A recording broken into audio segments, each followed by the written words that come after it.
লন্ডনের ফুরিরা অনেক সুন্দরী আছে। বাংলাদেশের মাটিতে, লন্ডনের মাটিতে প্রথম আমি বাংলাদেশি ফ্ল্যাগ নিয়ে আমি দাঁড়িয়েছিলাম। সবাইকে অনেক শুভেচ্ছা। অনেক দিন পর বাংলাদেশে ফিরেছি, অলমোস্ট হাফ মান্থ, 15 দিন পরে ফিরেছি লন্ডন থেকে। আপনারা জানেন যে লন্ডনের সবচেয়ে বড় উৎসব ছিল বাংলাদেশি ফেস্টিভ্যাল লন্ডন।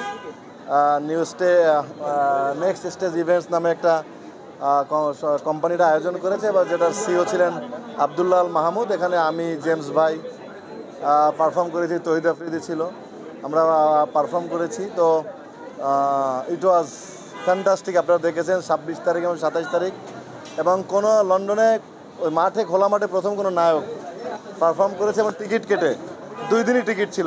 20 থেকে 25 হাজার বাঙালি ছিল। আপনারা ভিডিওগুলো দেখেছেন হয়তো বা। মানে বাঙালিদের ভালোবাসায় আমি মুগ্ধ। অনেক চিৎকার, অনেক বেশি আয়োজন, এত মানুষের সরাসরি সম্পৃক্ততা, ভালোবাসা, এটা আসলে ভুলবার নয়। এবং বাংলাদেশের সবচেয়ে বড় কথা, আমি বাংলাদেশের মাটিতে, লন্ডনের মাটিতে প্রথম আমি বাংলাদেশি ফ্ল্যাগ নিয়ে আমি দাঁড়িয়েছিলাম একদম দর্শকের মাঝখানে। বাংলাদেশের ফ্ল্যাগকে আমি রিপ্রেজেন্ট করেছি, এবং এটা সবাই খুব প্রশংসা করেছে। এটা অনেক অনেক ভালো লাগার বিষয় ছিল। আমি খুব আই ফিল প্রাউড যে আমি বাংলাদেশি শিল্পী হিসাবে ওখানে দাঁড়িয়ে বাংলাদেশের ফ্ল্যাগ উঁচিয়ে ধরতে পেরেছি সবার সামনে, প্রায় 25-30 হাজার বাঙালির সামনে।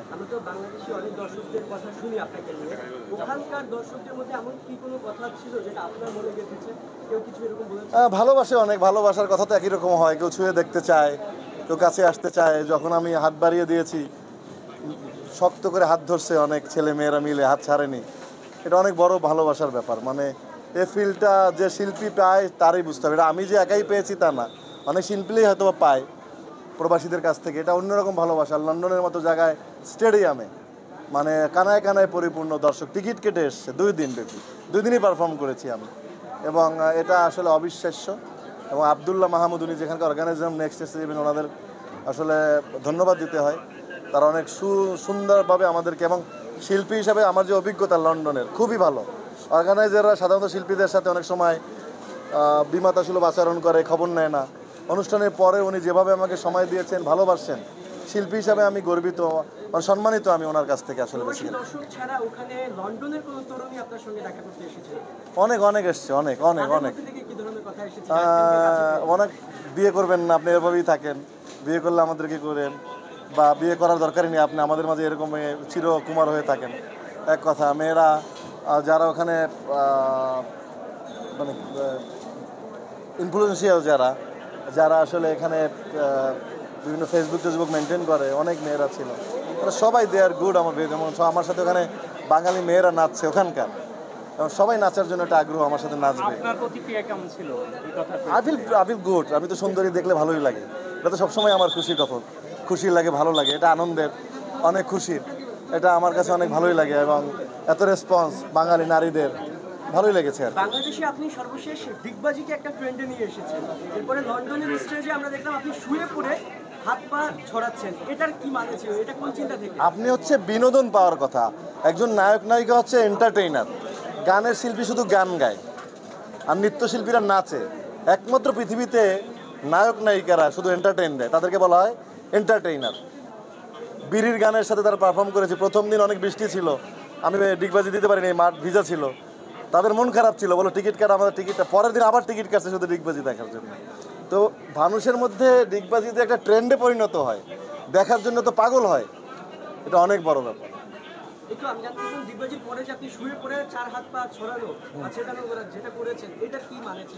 এইটা তো আমার ওই বিড়ির গানটা দেখেছেন বোধ হয়, বিড়ির গানেরই একটা মুদ্রা ছিল। ওইটা তো অনেক ছেলে মেয়ে সহকারে দেখছেন, এই জন্য ওটা আপনাদের চোখে ধরা পড়েনি। এটা একা দেখেছেন তো এই জন্য, বাট এটাও দর্শক এনজয় করেছে।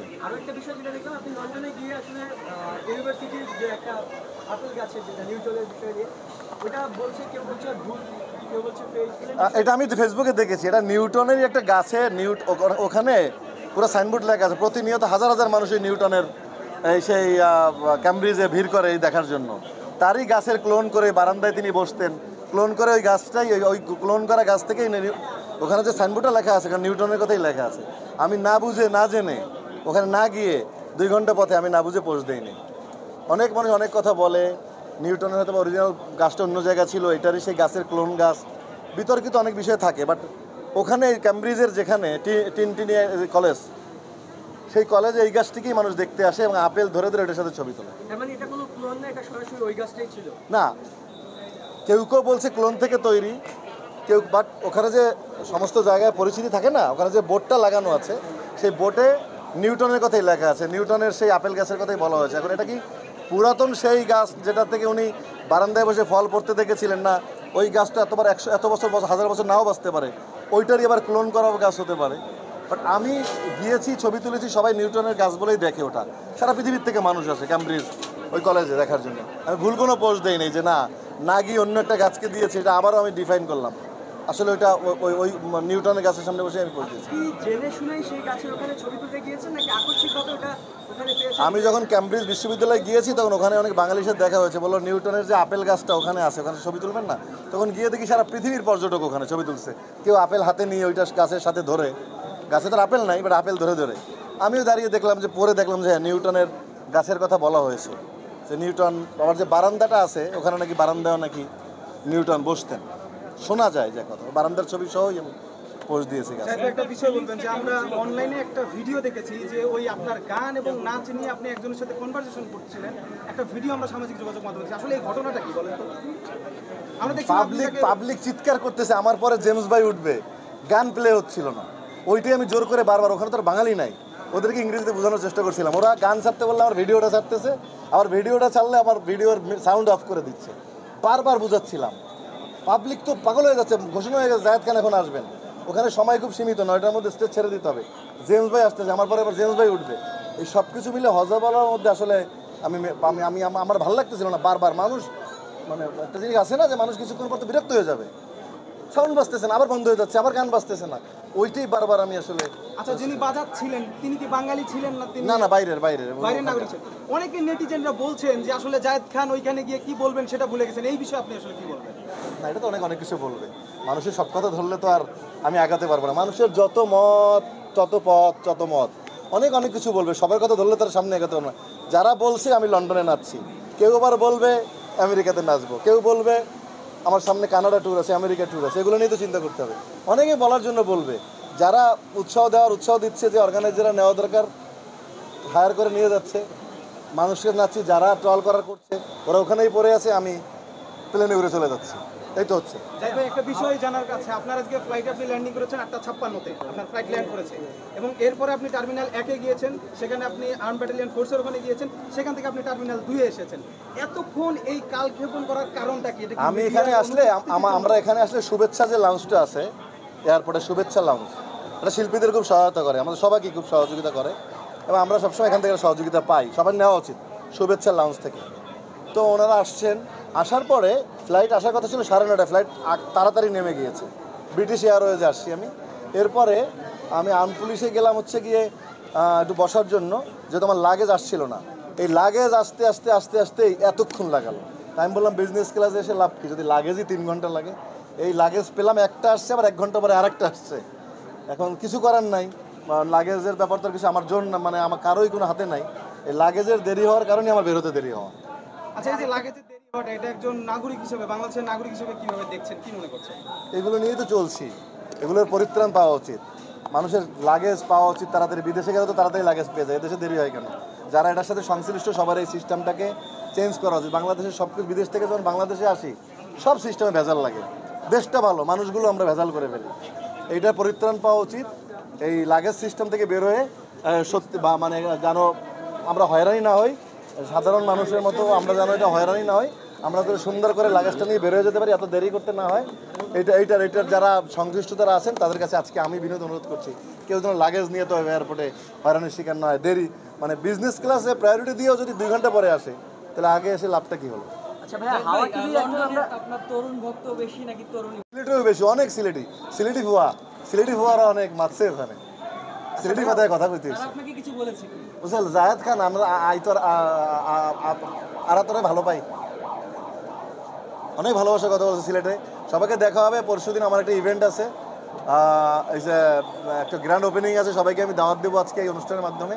অনেক গরম দাঁড়াতে পারছি না, আপনারা আসছেন বরাবরই বলি। হাওয়া টিভি থেকে আমরা দেখেছি একজন জার্নালিস্ট আপনাকে আপনার ঘড়িটা দেখতে চেয়েছে, তার ভিতরে কি অবিশ্বাস ছিল যে জায়েদ খান আসলে রোলেক্সের ঘড়ি পরে? না না, ওনার ভিউ কম, ওই ঘড়ি দেখায় ওনার 2 মিলিয়ন করে ফেলছে। উনি নাকি 8-9 বেশি যেত না, উনি নিজে বলছে যে আপনার ঘড়ি দেখায় আমার 2.5 মিলিয়ন হয়ে গেছে। ওখানেও 2-3টা চ্যানেল উঠাই দিয়ে আসি, কি করব। ওনারা নিজেরাই বলতেছে যে আপনারা খাওয়াইতাম সিলেটি, বলে আপনারা খাওয়াইতাম হাওয়া টিভি, আপনার লাইগা আমার ভিউ বেড়ে গেছে। তাই আমি বললাম যে দোয়া থাকলে আপনারা ভালো করেন, বাঙালি সিনেমা বাঙালি সংস্কৃতির নিউজ বেশি বেশি করে প্রচার করেন। সে হঠাৎ করে 2 মিলিয়ন পেয়ে গেল যেখানে 6-7 পেত, তো এটা পাওয়ার পরে খুশি হয়ে তারা আপ্যায়ন করেছে কিনা আপনাকে? অনেকবার ডাকছে আমাকে, আমি সময় দিতে পারি নাই। অনেকবার আমাকে ডিনার করতে বা খাবারের জন্য আসতে বলছে, আমাকে গিফট করবে। মনে হচ্ছে না, এটা মনে হচ্ছে গিভ অ্যান্ড টেক হয়ে যাবে। আমি খুশি থাকি। হ্যাঁ, এগুলো তো অহরহ পাই। অবিবাহিত ভাই তুমি হলো, বাবা অবিবাহিত হলে এইটার প্রতিদিন বলতে বলতে এটার পরে এক সময় এটা হালকা হয়ে যাবে। এটা থাকবে।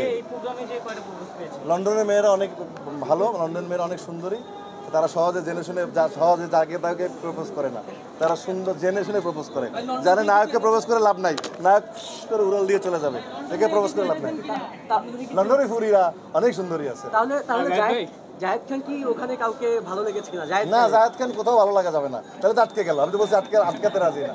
জায়েদ খান এরকম করে ফ্রি বার্ডের মতো ঘুরে বেড়াতে চায়। থ্যাংক ইউ ভেরি মাচ সবাইকে।